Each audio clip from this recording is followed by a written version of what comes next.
तो गीता के आज हम करेंगे सप्तम अध्याय, 7 चैप्टर।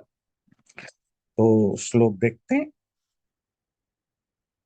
श्री भगवान वाच मय्या सक्तमनः पार्थ योगं युञ्जन्मदाश्रयः असंशयं समग्रं माम् यथा ज्ञास्यसि तत् शृणु। भगवान कृष्ण ने कहा कि हे पार्थ, पृथा का बेटा, पृथा कुंती का नाम है। मई आसक्त मनाह, मुझ में ही अपने मन को टिकाते हुए, अपने माइंड को मुझ में ही कंसंट्रेट करते हुए, मदाश्रय, मेरे ही आश्रय या रिफ्यूज लेते हुए, योगम युंजन, योग की प्रैक्टिस अर्थात साधना, मेडिटेशन करते हुए, असंशयम समग्रम माम, मैं जो कुछ तुम्हें बताने जा रहा हूं वो समग्रम, सब कुछ को, असंशयम, बिल्कुल एनी डाउट, ज्ञास्यसि, जान सकते हो, तत्श्रुणु, वो सुनो। अब नेक्स्ट अध्याय शुरू हो रहा है। तो हे पृथा पुत्र अर्जुन,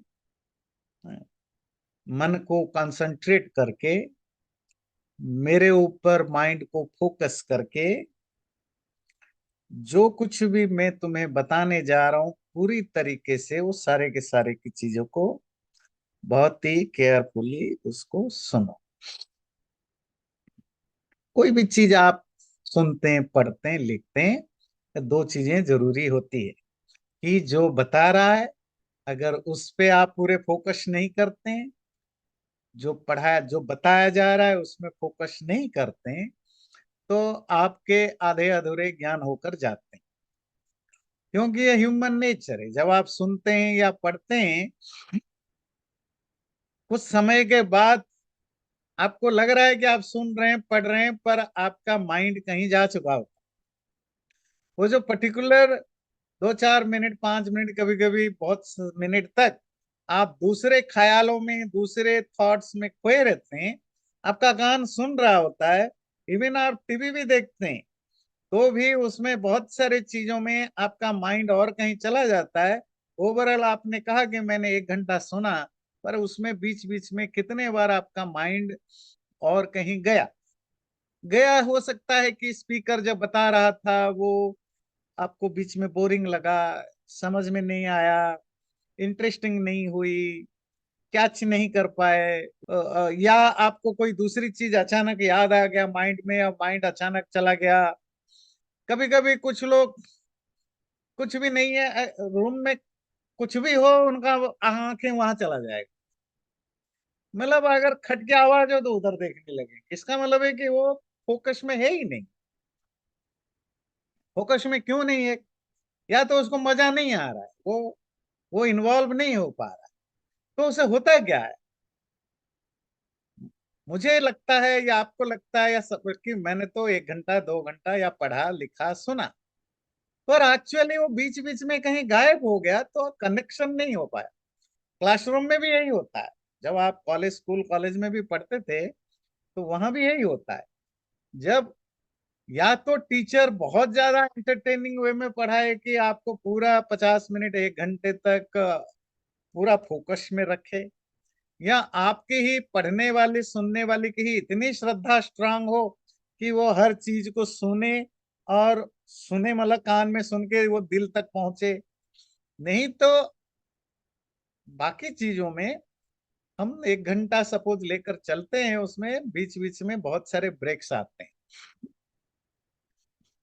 और ये मैं अपने काम में भी देखता हूँ कि मैं बोलता भी हूँ बार बार इस चीज को, ये मेरे एक्सपीरियंस में, कि मेरे बोलने के बाद जो आप लोग सवाल पूछते हैं या बहुत सारे लोग सवाल पूछते हैं, उसमें ऐसे बहुत समय होता है कि वो बातें मैंने बोली नहीं होती है।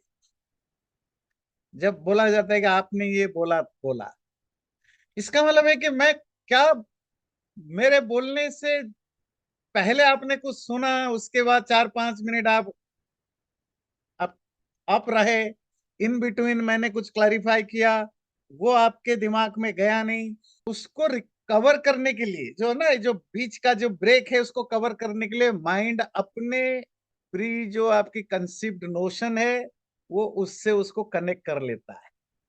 कोई भी व्यक्ति जब स्पीकर होता है, टीचर होता है, वो इजीली इनको एक्सपीरियंस कर सकता है ना। मोस्ट ऑफ क्वेश्चंस जो आते हैं वो बिल्कुल नहीं होते हैं जो मैंने बोला हुआ होता है, या बोला हुआ होता है तो उसकी कोई छोटी सी पार्ट। इसका मतलब है कि हमने पूरी कड़ियों को नहीं पकड़ा है। ये नॉर्मल ह्यूमन बीइंग नेचर। तो इसीलिए कृष्ण भी बीच बीच में ये बोलना पड़ता कि इसको ध्यान से सुनो, इसको ध्यान से सुनो, तो वो थोड़ी देर के लिए तो वापस आ जाए। फिर 10-20 श्लोक के बाद बोलता है देखो मेरे ऊपर फोकस।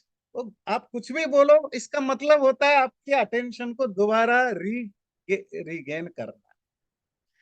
तो हे पार्थ, मुझ में मन को फोकस करके, मदाश्रया मेरे रिफ्यूज में आकर के योगम युंजन योग करता हुआ तुम जो मैं बताने जा रहा हूं उसको पूरी तरह सुन।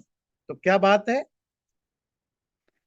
ज्ञानम ते हम सविज्ञान मिदं वक्ष्याम्यशेषतः यज्ञात्वा नेह भूयोऽन्य ज्ञातव्यमवशिष्यते। ज्ञानम ते अहम सविज्ञानम मिदं वक्ष्यामि अशेषतः। तो हे अर्जुन, मैं तुम्हें अहम इदम वक्ष्यामि, मैं ये बोलूंगा। क्या? ज्ञान, जो ज्ञान है, नॉलेज है, नॉलेज मतलब जो दुनियादारी की बातें हैं, सभी ज्ञानम विथ जो विशेष ज्ञान, विशेष ज्ञान के साथ, डीप नॉलेज के साथ, नॉलेज को, ज्ञान को मैं तुम्हें बताऊंगा। कैसे? अशेषतः, पूरा का पूरा बताऊंगा, फुल, बिना कुछ छोड़े बचाए सब बताऊंगा।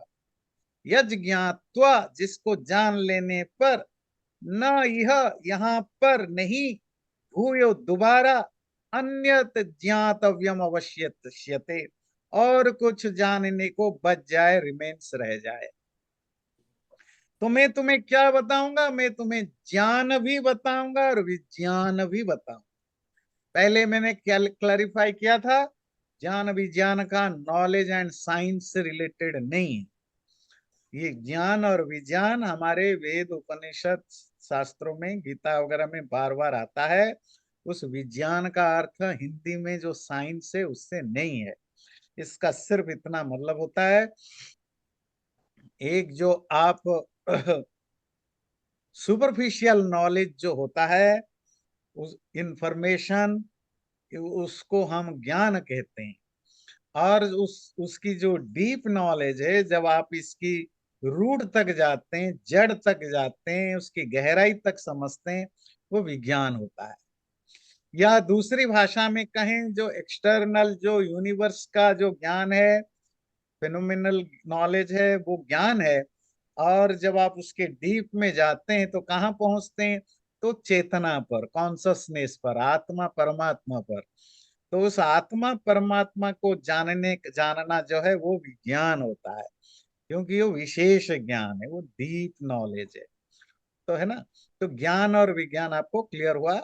वो साइंस को लेकर के बात नहीं कह रहा है। साइंस एक्सटर्नल चीजों का जो एक्सप्लोरेशन है वो साइंस में आता है, मॉडर्न साइंस। तो मैं तुम्हें दोनों जो ज्ञान, जो सुपरफिशियल नॉलेज है या एक्सटर्नल चीजें, और विज्ञान जो डीप या रूट या जो जड़ तक पहुंचने वाला ज्ञान है, ये दोनों ही मैं तुम्हें पूरा का पूरा बताऊंगा, जिसको जान करके तुम्हारे अंदर और कुछ जानने को बचेगा ही नहीं। तो वो मुंडक उपनिषद में भी आता है। तो शिष्य आकर के गुरु को पूछता है कि मैंने भगवो भगवान भगवान, यहाँ भी भगवान आता है कृष्ण के लिए, तो सारे उपनिषदों में गुरुओं के लिए भगवान आता है, अर्थात गुरु ना, मास्टर। ये मास्टर, टीचर, गुरु। मैंने ऋग्वेद पढ़ा, यजुर्वेद पढ़ा, सामवेद पढ़ा, अथर्ववेद पढ़ा, और भी बहुत कुछ पढ़ा, पर मन में भरा नहीं है, लगता है कुछ कमी रह गई। ऐसा कुछ बताइए, यज्ञात्वा, ऐसा कुछ। मुझे वो पूरा मंत्र नहीं, जिसको जान लेने पर और कुछ जानने को बचे ही नहीं। तो फिर गुरु कहते हैं क्या, ऐसा ज्ञान है, पर वो एक नहीं, दो है। द्वे विद्ये वेदितव्ये, वो एक नहीं, दो चीजें जानने पर और कुछ जानने को बचेगा। द्वे विद्ये वेदितव्ये, पराच अपराचेति। एक पराविद्या है, एक अपराविद्या है। तो शौनक ने अंगिरस से पूछा, कस्मिन् विज्ञाते सर्वमिदं विज्ञातम भवति। ऐसा कौन सा ज्ञान जान लेने पर बाकी सब जान लेना होता है और मुझे को जानने को जरूरत ही नहीं। तब अंगिरस ऋषि कहते हैं, हाँ, एक ऐसा नहीं है, दो जानना। द्वे विद्ये वेदितव्ये दो तरह की नॉलेज आपको, दो चीजों के बारे में जानना है। और नाम दिया विद्या पराच अपराचित। एक अपरा विद्या, पर कहते हैं श्रेष्ठ, सुप्रीम। अपरा कहते हैं जो सुप्रीम नहीं है, मतलब नॉन सुप्रीम। खराब नहीं बोला, मतलब which is not highest, normal knowledge, इसको अपरा विद्या का। फिर वो आगे बताते हैं कि ये अपरा विद्या क्या है, कि वो सारे वेद उपनिषद शास्त्र वगैरह ये सब अपरा विद्या है। बोले परा क्या है, परा यया ययेदम अक्षरम अधिगम्यते, जिससे वो जो परम अक्षर है, परम अविनाशी, परम कहते हैं सुप्रीम, है ना, वो जो सुप्रीम तत्व है, सुप्रीम बीइंग है, उसको जानना पर श्रेष्ठ सुप्रीम नॉलेज है। उसको छोड़कर बाकी कुछ भी जानना वो रेगुलर नॉलेज है, इंक्लूडिंग वेद उपनिषद आदि। क्योंकि वेद उपनिषद आदि पढ़ लेने से आपको रियलाइजेशन तो नहीं होता है ना। तो जो रियलाइजेशन है सिर्फ वही पराविद्या है, वही श्रेष्ठ है, वही सुप्रीम है। नॉन रियलाइजेशन बेस्ड पर कोई भी विद्या हो, वो सब अपरा में जाएंगे। ठीक है, मुंडक उपनिषद। और ये जो आप सप्तम अध्याय में पढ़ेंगे, बिल्कुल सेम चीज, परा और अपरा, लैंग्वेज भी सेम है। क्या बोला, यज् ज्ञात्वा नेह भूयोन्यत ज्ञातव्यम अवशिष्यते, जिसको जान लेने पर और कुछ यहाँ जानने के लिए बचेगा नहीं। बिल्कुल मुंडक उपनिषद का शैडो है, छाया है, उसी का एक तरह के ट्रांसलेशन है। और आगे वही परा अपरा ही बात यहाँ भी होगी। तो जैसे आपको पहले बताया गया है कि जो गीता है वो उपनिषदों का एक तरह के ट्रांसलेशन है, एक अपने स्टाइल में, अपने एज में, क्योंकि उपनिषद और गीता के बीच में हजारों सालों का गैप है। तो गीता में एक तरह के सारे उपनिषदों का एक झलक होता है। उसके अलावा उसमें गीता में उपनिषद के भी मटेरियल मिलते हैं, फिर इतिहास भी मिलता है, फिर माइथोलॉजी भी मिलती है, धर्मशास्त्र भी मिलता है, आयुर्वेद के भी मिलता है। तो गीता में हर तरह की चीजें मिलता है, पर मोस्टली उपनिषदों का तत्व बहुत ज्यादा है। और यहाँ उसको उन्होंने अपने ढंग से थोड़ी, है ना, मॉडिफाई करके प्रेजेंट किया गया। चलिए, दूसरा श्लोक कहता है, मैं तुम्हें वो ज्ञान विज्ञान बताऊंगा। ज्ञान और विज्ञान, वहां पराविद्या अपरा विद्या, जिसको जान लेने पर तुम्हें और कुछ जाने को बचेगा नहीं। मुंडक में क्या कहा? दो विद्या जान लेने पर और कुछ बचेगा नहीं। चलिए देखते हैं वो क्या है, वो विद्या आदि देखते हैं। मनुष्याणाम सहस्रेषु कश्चित् यतति सिद्धये, यततामपि सिद्धानां कश्चिन्मां वेत्ति तत्त्वतः। सहस्र कहते हैं हजार, सहस्रेषु हजारों में, मतलब बहुत सारे हजार इंसान, बहुत सारे हजार लोगों में, कश्चित कोई, यतति सिद्धये, सिद्धि के लिए, अचीवमेंट के लिए। क्या अचीवमेंट? ये जो स्पिरिचुअल अचीवमेंट के लिए यतति, एफर्ट्स करता है, कोशिश करता है। यतताम अपि सिद्धान, और वो जो कोशिश करने वाले लोगों में से, चिन्माम वेत्ति तत्वतः, कोई एक आधा होता है जो मुझे ठीक ठीक तत्वतः, इन रियलिटी ठीक ठीक मुझे समझ पाता है, मुझे मतलब परमात्मा को समझ पाता। संसार में करोड़ों लोग हैं, करोड़ों में कुछ लाख लोग होते हैं जो ईश्वर को जानने के लिए कोशिश करते हैं। लाखों लोग कोशिश करते हैं, करोड़ों नहीं करते। अब करोड़ों और लाखों में आप समझ गए कितना फर्क आ गया। करोड़ 100 लाख में 1 करोड़ होता है, अगर कुछ लाख है मतलब 100% में, या 1% लेकर चलिए, 2% लोग कोशिश करते हैं उसको जानने के लिए। फिर उसको जानने, जो कोशिश करने वालों में कोई इक्का दुक्का, 1 और 2, कश्चित, कोई इक्का दुक्का उसको ठीक ठीक जान पाता है। ठीक ठीक जान पाता है, वो बड़ी इंटरेस्टिंग चीज है, क्योंकि इसके 3-4 लेवल के लोग होते हैं। एक तो जो कोशिश करते ही नहीं, आउट हो गए 90%, 99%। जो 1%, कुछ लाख लोग, ऐसा नहीं कि, ये मत सोचिए कि आजकल लोग सब नास्तिक हो गए, नहीं।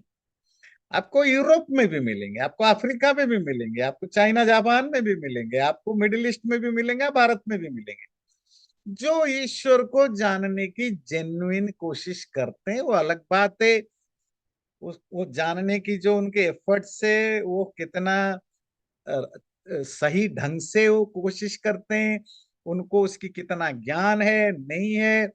हम प्रिविलेज्ड हैं सनातन धर्म के वंशज होने से, कि हम एक ऐसे सिविलाइजेशन को बिलोंग करते हैं जहां हमारे पूर्वज हजार हजार ऋषि मुनियों ने एक प्रॉपर स्टैंडर्ड उसके लिए एस्टेब्लिश कर लिया, वेल टेस्टेड, अच्छी तरह जान के परख के, खुद के एक्सपीरियंस से, खुद के एक्सपेरिमेंट से जान के रख दिया। तो हमारे पास तो पूरा स्ट्रक्चर बना हुआ है, हमारे पास थ्योरी है, प्रैक्टिकल है, टेस्ट है, सब कुछ हमारे यहाँ पूरी सिस्टम बना हुआ है। बस उसको फॉलो करना होता है जैसा शास्त्रों में लिखा है। जो नॉन हिंदू या बुद्धिस्ट ट्रेडिशन है, वहां तो वो फिर अंधेरे में अपना डंडा घुमाते हैं, इंटरेस्ट तो है, अब जहां डंडा लग गया बोली, तो ये चीज ठीक है। तो कुछ लाख लोग कोशिश करते हैं, तो कुछ लाख लोगों में कौन कैसा कोशिश करता है वो भी क्वेश्चन मार्क है। अब अनजाने में अंधेरे में डंडा घुमा के कोशिश करते हो, या आपके पास पूरी बैकअप है, ट्रेनिंग है, कोशिश करते हो, तो वो एक उससे कुछ कम हो गए। और जो सही, जो बाकी रह गए, वो अपने प्रैक्टिस करते करते किस लेवल पर उनको लगा कि मैं तो ब्रह्म को पा गया, मैं तो समझ गया परमात्मा को, मुझे लाल लाल कलर के लाइट दिखे तो मुझे तो ब्रह्म ज्ञान हो गया जी, मुझे तो शांति मिली, पीस मिली, कोई किसी तरह का कोई टेंशन फ्री हो गया, तो मतलब मुझे भी ब्रह्म मिल गया। तो उनमें 70, 80, 90% लोग तो इस गलत फहमी में, इस मिसपरसेप्शन में ही रह जाते हैं कि मुझे तो परमात्मा का मिल गया। मैं कह रहा हूं जो जेन्युइनली कोशिश करते हैं, जो फ्रॉड है बाजार में, तो फ्रॉड ना है आज के डेट में, तो फ्रॉडों की संख्या भी ज्यादा है ना, तो दैट्स ए डिफरेंट थिंग। पर जो जेन्युइन कोशिश करते हैं वो भी पता नहीं किस, है ना, मेडिटेशन में बैठे, भजन में बैठे, ये जो लोग आपको आजकल दिखते हैं भजन गाते गाते, मेडिटेशन करते करते, जप करते करते रो पड़ते हैं, बेहोश हो जाते हैं, मैं इनको फ्रॉड भी नहीं कह रहा। अगर मैं इनको फ्रॉड नहीं भी कहूं तो भी वो इमोशनली एक्सट्रीमली ओवरवेल्म्ड है। और इमोशनल चीजें स्पिरिचुअलिटी में जीरो वैल्यू रखता है। मेरी बात समझिएगा, ये बहुत जरूरी चीज है। क्योंकि आजकल हम बड़े बड़े ये महात्मा साधु संतों को देखते हैं, उनकी टीवी में दिखाया जाता है कैसे वो कीर्तन करते करते बेहोश हो जाते हैं, फिर खड़े होते हैं। अगर आप ड्रामा नहीं करते, मतलब बहुत सारे लोग तो ड्रामा करते, अगर आप जेन्युइनली भी बेहोश होते हैं, इसका मतलब है कि आपने, और वो सब वो हैं जो परमात्मा को भगवान नहीं मानते। तो अगर फ्रॉड को निकाल भी दे, जो ड्रामा करके बेहोश होता है वे रोता है, उसको निकाल दें, जो जेन्युइनली भी रोता है, हंसता है, बिलकता है, बेहोश होता है, ये अच्छे सिम्टम नहीं है। इसका मतलब है कि आप किसी पर्टिकुलर रूप में या वस्तु में या व्यक्ति में, शिव हो जो भी हो, आप उसमें अटैच्ड हो गए हो। आप प्रेम में, जिसको वो कहते हैं ये प्रेम है, या ये प्रेम है, वो प्रेम की अगली लेवल है जिसको कहते हैं पैशन कहते हैं, उसके लिए एक वर्ड आता है ना, जब कोई व्यक्ति अपने पति या पत्नी से इतने ज्यादा प्यार करता है कि उसको एक मिनट छोड़ने को तैयार नहीं होता है। ऑब्सेस्ड गुरु जी, ऑब्सेशन। ऑब्सेस्ड, यहाँ ऑब्सेस्ड थोड़ा रॉन्ग वर्ड में आप यूज करते हैं, उसको आप पॉजिटिव वर्ड में भी कुछ यूज कर सकते हैं। जब आप उसमें पूरा डूब जाते हो, अब्सॉर्ब्ड हो जाते हो, तो आपको इस तरह की चीजें होती हैं। ये चीजें हम देखते हैं टीन एज के प्यार में, लड़के लड़कियां जब प्यार करते हैं तो खूब रोते हैं। मैं, अगर वो 2 दिन नहीं मिली, 4 दिन तक फोन नहीं किया, बोला हम आप हंसते हैं पर उनके लिए तो सीरियस मैटर है। उस एज में तो ये सीरियस मैटर है। और स्पेशली वो बच्चे जो थोड़ी नादान है, इवन उस एज में भी बहुत सारे बच्चे हैं जो समझदार होते हैं, जो इमोशन और विजडम की दोनों को समझते हैं। जैसे अमेरिका में बहुत कम, रेयर बच्चे होंगे जो इस तरह के होंगे, पर इंडिया में ज्यादा होंगे। क्यों? जब आपकी विजडम कम होता है, इमोशन हावी होता है, आप मरने मारने की बात करते हैं ना, सुइसाइड करने की बात करते हैं, दुनिया छोड़ देने की बात करते हैं, क्योंकि आप एक्सट्रीमली किसी चीज में प्यार में है। तो प्यार एक इमोशनल चीज है। आपका रोना धोना बेहोश होने से स्पिरिचुअल अचीवमेंट का, रियलाइजेशन का दूर दूर का रिश्ता नहीं। हाँ, उसे एक चीज होता है, क्योंकि आम जनता को कुछ पता नहीं है, वो आपको भगवान समझने लग जाता है, वो आपको बहुत बड़ा भक्त समझने लग जाता है।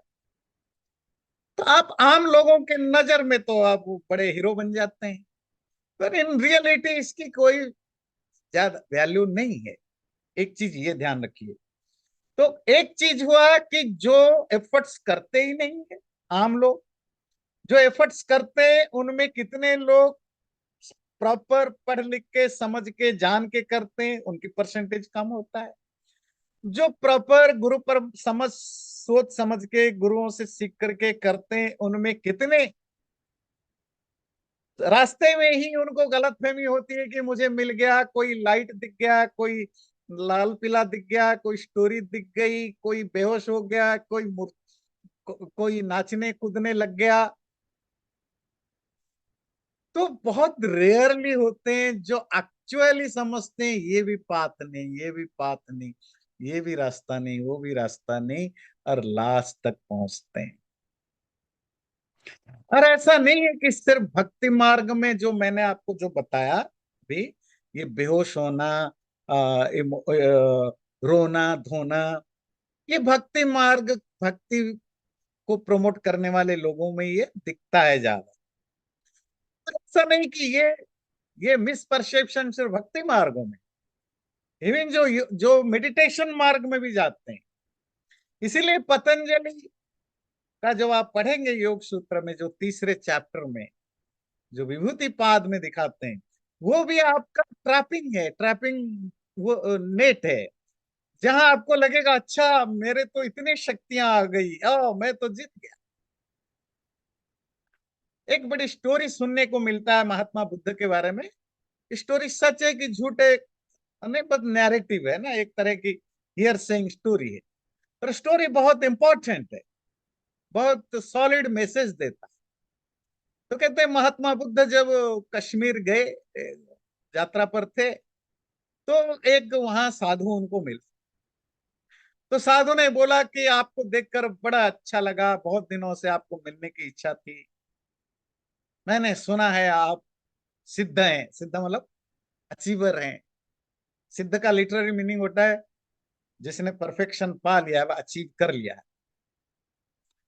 और मैं भी सिद्धि कर रखा हूं। महात्मा ने बुद्ध ने कहा बहुत अच्छा, मतलब आप पूछेंगे नहीं मैंने क्या सिद्धि प्राप्त की? आपको पता है मैं इस पानी में चल के उस पार जा सकता हूं, पानी में, नदी में मैं चल के जा सकता हूं। महात्मा बुद्ध ने कहा ओ, आपने ये 2 पैसा बचाने के लिए इतनी जिंदगी बर्बाद कर दी? बोले 2 पैसा? बोले नाव वाले को 1 पैसा 2 पैसा दे देते, उन दिनों जो भी पैसा लेता होगा, आप तो पानी वैसे ही पार कर जाते। ये पानी पार करने के लिए आपने जिंदगी की इतना बड़ा, अब कम से कम 20 15 20 25 साल तो लगाया होगा सिद्धि में, बर्बाद कर दी। तो शक बगाया। बात समझ में आती है? ये मैसेज है कि आपको अगर कोई सुपर नेचुरल पावर मिलता भी है, तो आप समझ बैठते हो कि मुझे, लोग तो समझेंगे कि आपको ब्रह्म ज्ञान मिल गया है। और आपको अगर ये गलतफहमी हो गई तो आप भी बीच रास्ते में छूट गए, आप लक्ष्य तक नहीं पहुंच पाए। बात समझ में आई? और कोई रेयरली होता है, कश्चित माम व्यक्ति तत्वता, कोई रेयरली इक्का दुक्का होता है जो मुझे या उस परमात्मा को तत्वतः, ये तत्व वाला, क्योंकि बाकी लोगों को तो किसी को थोड़ा पता लग गया, किसी को 2%, किसी को 1%, जिसको रियलिटी में सचमुच पता चला कि परमात्मा क्या है, ऐसा तो कोई रेयरली एक आधा ही होता है। बाकी तो रास्ते में टपक जाते हैं, टपक जाते हैं, टपक जाते हैं, है ना, टपक जाते। भूमिरापो नलो वायु खम मनो बुद्धिरेव च अहंकार इति यम में भिन्ना प्रकृतिरष्टधा। अभी उन्होंने बताया, कृष्ण ने दूसरे श्लोक में, कि मैं तुम्हें ज्ञान और विज्ञान दोनों बताऊंगा, जिसको जानने के बाद और तुम्हारा कुछ बचे ही नहीं। और तीसरे में तो उन्होंने बताया कि ऐसा रेयरली बहुत कम लोगों को ज्ञान होता है। तो चौथे में उसको एलाबोरेट कर रहे हैं, उसको विस्तार से बता रहे हैं वो ज्ञान विज्ञान क्या है। ऑलमोस्ट सेम है मुंडक उपनिषद की, पर लैंग्वेज और थोड़े अलग है। तो क्या है? भूमि अर्थात अर्थ, जमीन, आपह पानी, अनल आग, वायु हवा, पवन एयर, खम आकाश, मन तो माइंड मन, बुद्धि इंटेलेक्ट, अहंकार इगोइज्म आईनेस, इति इयम इस तरह प्रकृति भ्रष्टता। प्रकृति प्रकृति अभी बताएंगे, 8 तरह की भिन्न है, अलग अलग।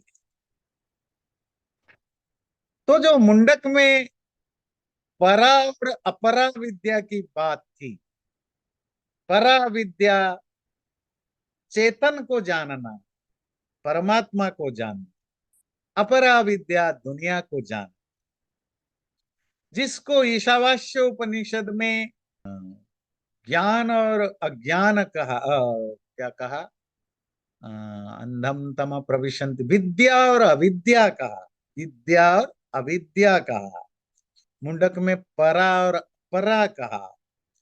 कठोपनिषद में यमराज ने भी बोला, श्रेय और इस, श्रेय। हाँ जी, श्रेय और प्रेय 2 तरह के न मार्ग है। वो वही प्रेय है जो, जिसको ये अपरा विद्या कह रहे हैं, ईशावास्य अविद्या कह रहा है, और श्रेय वही है जिसको ये परा कह रहे हैं, वहां विद्या कह रहे हैं। ठीक है।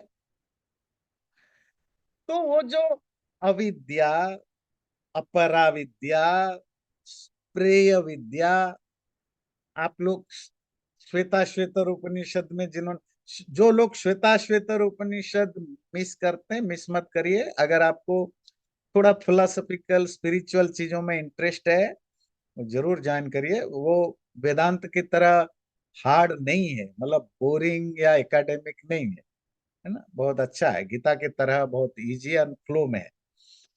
तो जैसे उसमें आपने पढ़ा, प्रकृति का मतलब अव्यक्त, बहुत सारे मीनिंग होते हैं। तो इसी तरह वही, वो कौन है, वो प्रकृति। और प्रकृति कौन है?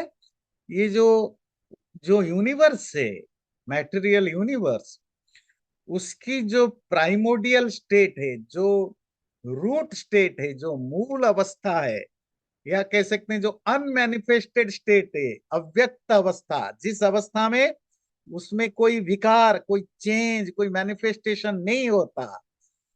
जैसे बीज, बीज बीज में पेड़ है, पेड़ की पोटेंशियल है, पर बीज अभी प्लांट के रूप में कन्वर्ट नहीं हुआ है, अंकुर भी नहीं बना है, प्लांट भी नहीं बना, ट्री भी नहीं बना, बिल्कुल सूखा बीज है। वो बीज अवस्था को प्रकृति कहते।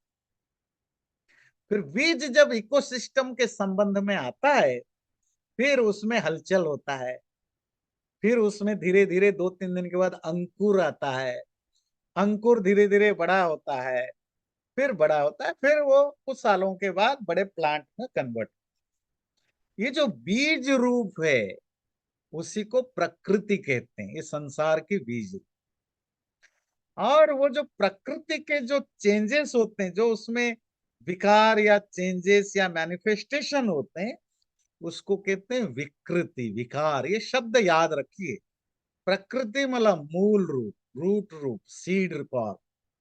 विकृति मतलब जो उसमें चेंजेस आते हैं। जैसे दूध प्रकृति है, दही, मक्खन, मट्ठा, घी, मक्खन आदि आदि, ये उसकी विकृति हैं, विकार हैं। तो हम बात कर रहे हैं दूध वाली प्रकृति की। वो प्रकृति का जो इवोल्यूशन होता है, मैं दूध के एग्जांपल लेता हूं। दूध जब विकार में चेंज होता है, तो दूध गर्म करते हैं, फिर उसमें दही बनाते हैं। तो दही को फिर आप मथने के बाद उसमें मक्खन निकलता है, तो सेकेंड स्टेज हो गया। फिर मक्खन को गर्म करते हैं, वो फिर थर्ड फोर्थ स्टेज हो गया, वो घी बन जाता है। फिर वो घी से जब आप कोई मिठाई या सब्जी बनाते हैं, वो उसका फिफ्थ फॉर्म हो गया। इसी तरह एक दूसरा ऑप्शन है कि आप उससे छेना बनाते हो। छेना मतलब जो सॉफ्ट वर्जन ऑफ पनीर है, फिर उसको आप दबा के थोड़ा चेंज करके फिर उसको पनीर में कन्वर्ट करते हो, जो हार्ड फॉर्म होता है। फिर इस पनीर से आप मिठाइयाँ या सब्जियां बनाते हो, वो एक अलग फॉर्म होता है। तो ये जो अलग अलग फॉर्म्स होते हैं, ये इवोल्यूट करते हैं, ये बदलते रहते हैं, मूल प्रकृति है। इसी तरह ये जो संसार है, मूल रूप से प्रकृति रूप है। कहीं डाउट हो तो पूछिएगा, क्योंकि हो सकता है मैं कभी कभी संस्कृत शब्द बोल दूं और आपको समझ में नहीं आए। मैं पूरी कोशिश करता हूं आपको ठेठ हिंदी में या अंग्रेजी वर्ड से बोलूं जिसे आपको दिमाग में बिल्कुल सीधा घुसे। मैं शुद्ध शब्द कम यूज करता हूं इसीलिए। हाँ, तो वो जो प्रकृति के जब चेंज होता है इनिशियली बिगिनिंग स्टेज में, तो वो 8 फॉर्म में चेंज हो। वो 8 फॉर्म क्या बनता है चेंज होकर के? जी, पहले जिसको आप कहते हैं महतत्व, ये याद रखिए, बाद में डिटेल में पढ़ेंगे। इसी भगवत गीता में ही आगे बहुत डिटेल में पढ़ेंगे इस टॉपिक पर। महतत्व मतलब बीज को जब आप घर से बाहर निकल के जमीन में डाल के पानी वगैरह डालते हैं, जो आपको दिखाई नहीं देता, बीज से बीज जब फटता है, फटने के बाद एक दिन सुबह आप उठ के रोज चेक करते हैं बीज डालने के बाद, वो फटा हुआ दिखता है, उसमें से हल्की सी कुछ निकला हुआ दिखता है। वो तो दूसरे तीसरे दिन आया, सब 24 आवर 36 आवर के बाद। पर जब आपने मिट्टी में डाला, पानी डाला, 2-4 घंटे के अंदर उसमें एक चेंज आया। वो चेंज जो आप ऑब्जर्व नहीं कर पाए, हो सकता है कोई मशीन हो जिससे आप साइंटिस्ट वगैरह चेक करते होंगे कि क्या फर्स्ट स्टेप क्या से, जो बीज में फर्स्ट स्टेप चेंज हुआ, जो आपको नहीं दिखाई दिया, उसी का नाम है टर्मिनोलॉजिकली महतत्व, बुद्धि। ये बुद्धि हमारी वाली बुद्धि अलग है, तो वहां महतत्व या बुद्धि कहते हैं उसको। फिर और ये आपको पहले कुछ मिनट में कुछ घंटे में शुरू होता है, फिर थोड़ा सा और कुछ घंटों के बाद उसमें और थोड़ा इवॉल्व करता है। अब वो ऐसी स्थिति में आ गई कि अब वो बीज रूप को छोड़ चुका है, पर नॉन बीज फॉर्म में अभी कन्वर्ट नहीं हुआ है, अभी प्रोसेस में। That is the third stage. प्रकृति जो अनमैनिफेस्टेड फॉर्म है, अब चेंज आने की स्टार्टिंग हो गई, दैट इज महतत्व फॉर्म। अब चेंज की प्रोसेस स्टार्ट हो गई, दैट इज द अहंकार। ये अहंकार मतलब आई, अंग्रेजी में कहेंगे आईनेस। अहम मतलब में, कार मतलब भाव, में का भाव, अर्थात जो एग्जिस्टेंस है, जो सत्ता है, वो सत्ता अब आ चुका, सत्ता का सेंस आ चुका है। कंसेप्शन में बच्चा, मैं दूसरा एग्जांपल देता हूं, जब इंसान का बच्चा हो, जो कंसेप्शन के बाद जो फर्स्ट स्टेप है, जो फर्स्ट मोमेंट है, वो महतत्व है। जब गर्भ में कुछ चेंजेस होने लग गए, 2-4 घंटे में, एक दिन, फिर वो चेंजेस जो फॉर्म बना, ये फॉर्म बनने का एक पॉइंट में प्रोसेस स्टार्ट हो गया, दैट इज अहंकार। अब वहां से वो ग्रो करेगा। वो जो पॉइंट जहां से ग्रो करने की स्टार्ट हो गई, अब वो जो लोग बायोलॉजी पढ़ते हैं या गायनोकोलॉजिस्ट हैं, उनके पास सही वर्ड होगा इसको क्या कहते हैं। मतलब मैं आपको कुछ मेटाफोरिकली समझाने की कोशिश करता हूं, आप समझ पाए। उसको कहते हैं स्टेट ऑफ अहंकार, एग्जिस्टेंस की स्टेट। फिर वहां से फिर धीरे धीरे ग्रो करता है। इसी को आप यूनिवर्स में डाल दीजिए। यूनिवर्स जब प्रलय स्थिति में होता है, डिजॉल्व स्टेट में, अर्थात कुछ भी नहीं हो रहा है, सब बीज रूप में है, परमात्मा ने चाहा कि अब सृष्टि का टाइम आ गया है, तो हलचल होने लगी। हलचल किस में? प्रकृति क्या चीज है पता है ना? सत्व। हाँ बोलिए, अनम्यूट करके बोलिए, बोलिए जिनको सत्व बोलना है। रजतम, तीन जो तीन। या सत्व, रज, तम, ये जो 3 पार्टिकल्स हैं, इन 3 पार्टिकल्स का कॉम्बिनेशन को प्रकृति कहते हैं। प्रलयावस्था में वो इक्वानिमिटी में, समावस्था में रहते। अब उसमें हलचल होने लगा। जब हलचल होने लगता है और वो मिंगलिंग होने लगते हैं, प्रोपोर्शन चेंज होने लगता है, तो जो फर्स्ट स्टेज है दैट इज प्रकृति। प्रोपोर्शनल चेंज के बाद सृष्टि प्रक्रिया की पहली स्टेप जब होती है वो है अहंकार। मतलब जब चेंज होने लगते हैं दैट इज महतत्व। जो फर्स्ट स्टेप हो जाता है अहंकार, मतलब आईनेस, अस्तित्व की। ये जो विजिबल यूनिवर्स, जो दृश्य संसार है, उसकी पहले सत्ता अब आने लगी। फिर वहां से वो डेवलप करता है। अहंकार के बाद फिर आता है आपकी तन्मात्राएं। तन्मात्राएं हो सकता है हमको ना दिखे, पर वो ऑलरेडी फॉर्म में आ चुके। उन्हीं तन्मात्राओं, तन्मात्रा एक तरफ, दूसरे तरफ होते हैं मन। ये अगर लाइफ हो, क्योंकि जो यूनिवर्स बनता है ना, यूनिवर्स दो तरह के बनता है, इनसेंटिएंट जड़, सेंटिएंट जीव चेतन। तो अगर जीव सृष्टि है तो उसमें मन आएगा, अगर जड़ सृष्टि है तो उसमें तन्मात्राएं। तो तन्मात्राएं कौन होते हैं? रूप, रस, गंध, स्पर्श, शब्द आदि। ये तन्मात्राओं, सिंपल भाषा में कहे तो बहुत जिसको कहते हैं raw material of manifested thing.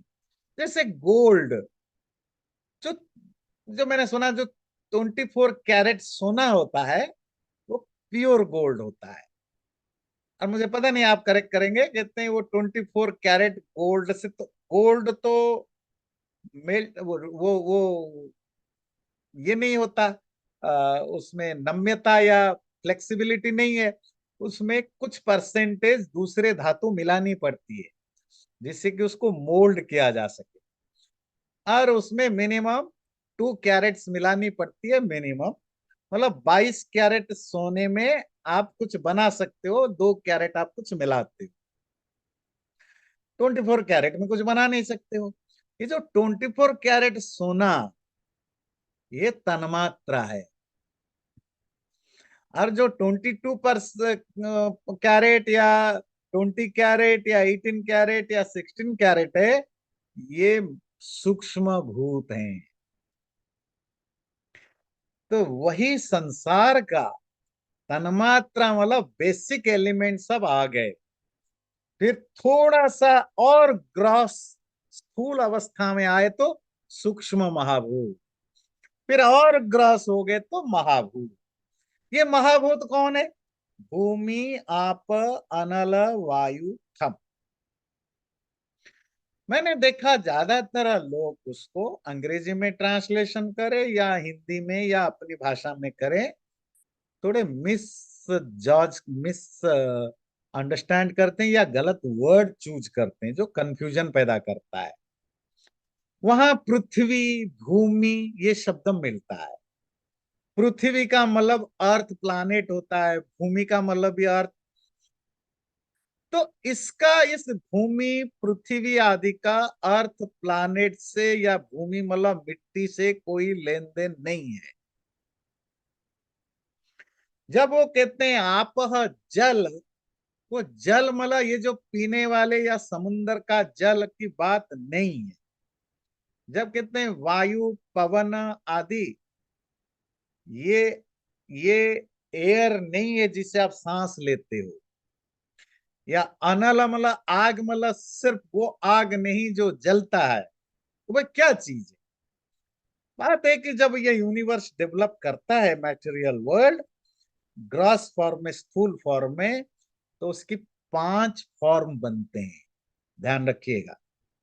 बहुत लोगों को पता है, बार बार सुनते हैं, जिन लोगों को नहीं पता। तो पूरा जो यूनिवर्स है उसकी टोटल 5 तरह के फॉर्म डेवलप होते हैं।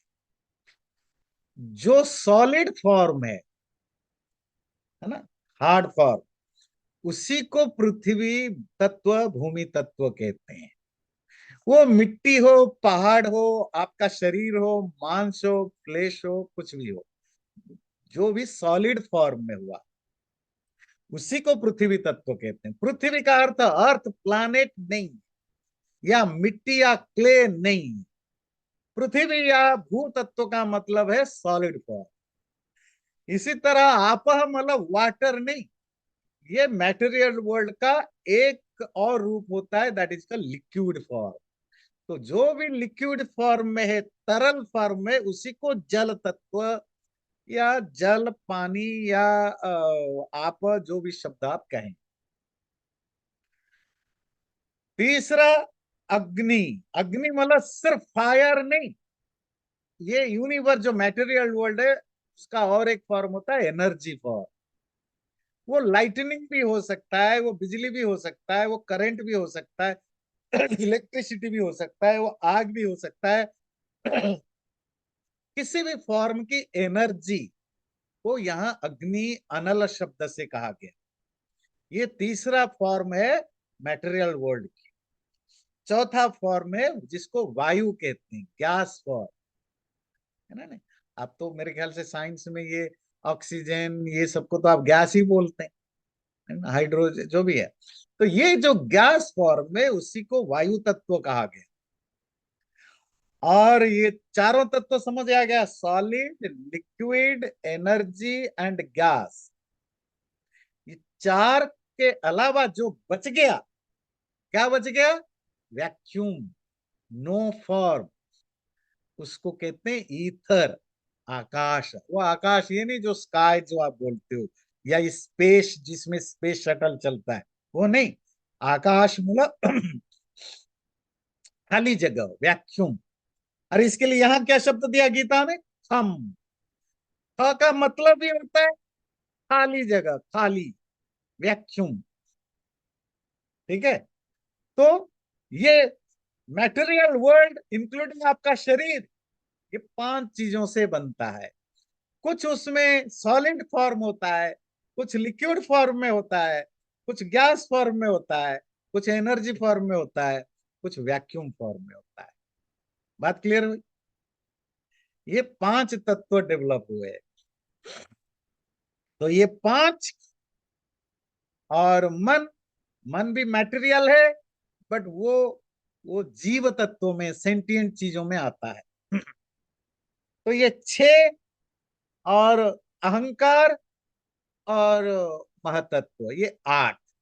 ये आठ बेसिक इवोल्यूशन, विकार प्रकृति के बनते हैं, और ये आठों से पूरा संसार बनता है। प्रकृति अष्टधा अपरेयमितस्त्वन्याम् प्रकृतिम विद्धि में पराम जीवभूता महाबाहो ययेदं धार्यते जगत। अपरा इयम, ये जो डिस्क्रिप्शन हुआ, वर्णन हुआ प्रकृति के बारे में और उसके आठ विकार या इवोल्यूशन के बारे में, ये अपरा है। मुंडकोपनिषद की याद रखिए, अपरा विद्या, परा विद्या। अपर, पर मतलब श्रेष्ठ, सुप्रीम। अपर मतलब जो श्रेष्ठ नहीं है, सुप्रीम नहीं है, मतलब नॉन सुप्रीम एंटिटी है। कौन? ये प्रकृति। प्रकृति के विकार मतलब मैटेरियल चीजें। इतस्तु अन्याम प्रकृतिम विद्धि में पराम, इससे अलग और भी एक मेरा स्वरूप है, मतलब मेरा एक और चीज है। वो क्या है? वो पर है, पर। वही पर जो मुंडक में पढ़ते हैं, पराविद्या। और क्या है? जीव भूता महाबाहो ये दम धार्यते जगत। वो जीव रूप है, वो वो कॉन्सस फॉर्म में है, वो लिविंग एंटिटी फॉर्म में है। और जिससे, जिस परा विद्या से, परा तत्व से, सुप्रीम तत्व से सारा जगत धारण किया जाता है, होल्ड किया जाता है। ये जो पिछले श्लोक में आपने पढ़ा, प्रकृति और उसके जो आठ इवोल्यूशन, उसके बाद पूरी दुनिया उससे बनती है, ये अपरा है। अपरा, पर श्रेष्ठ, अपर न श्रेष्ठ, मतलब नॉर्मल। पर इसके अलावा और एक चीज है जो पर है, वही परा जो मुंडक में कहा, वो क्या है? बोला वही है जिससे जीव बनता है। जीव समझते हैं, लिविंग बींग। हम सब कौन है? लाइफ प्रिंसिपल जिस मैंने ये लाइफ क्या चीज होता है पहले बताया। लाइफ एक सिम्टम है, लाइफ एक चीज है जो कॉन्शसनेस चेतना और मैटर जड़ इन दोनों के कॉम्बिनेशन से जो बनता है लाइफ। पर वो लाइफ चेतन के कारण आता है। जहां जहां लाइफ है, क्योंकि चेतन अंदर है। चेतन जब मैं कहता हूं मतलब आत्मा, आत्मा को ही चेतन कहते हैं, कॉन्शसनेस कहते हैं। तो कभी कभी हम इनडायरेक्टली आत्मा को ही जीव बोलते हैं। क्यों बोलते हैं? जीव मतलब लाइफ, ध्यान रखिए, है ना, लाइफ, लाइफ प्रिंसिपल। वो हम इनडायरेक्टली लाइफ बोलते हैं क्योंकि life at the end of the day consciousness के कारण ही आता है। पर life is not equal to consciousness. Life होता है बिकॉज ऑफ कॉन्शसनेस। तो वो जो जीव लाइफ, जो लाइफ प्रिंसिपल है, जो जो जीवत्व है, जो लाइफ है, उसका जो आधार है, बेस है, वही दुष्परा है। वो कौन है? चेतन तत्व। उसी चेतन तत्व से सारा संसार धारण किया जाता है। धारण मतलब सस्टेन्ड होता है। दुनिया बनती तो प्रकृति से, पर ये प्रकृति और विकृति किसमें टिके हुए हैं? कौन उनको सस्टेन करता है? कौन उनको अपने अंदर धारण करके रखता है? उस परमात्मा। परमात्मा के अंदर ही सब कुछ है। तो परमात्मा क्या है? चेतन स्वरूप है। तो वो जो चेतन तत्व जो इन सब को धार्यते, धारण करता है, या जिसके द्वारा सब कुछ धारण किया जाता है, वो परा है, वो सुप्रीम है। तो आगे उस सुप्रीम और नॉन सुप्रीम, पर और अपर, उसके बारे में और डिटेल में जानेंगे। और अपर आपका क्लियर हुआ, जो मैटेरियल चीजें हैं। पर मतलब जो चेतन। तो बाकी हम आगे करेंगे। आज तो यही 5 तक हो गया है, यही रख देता हूँ।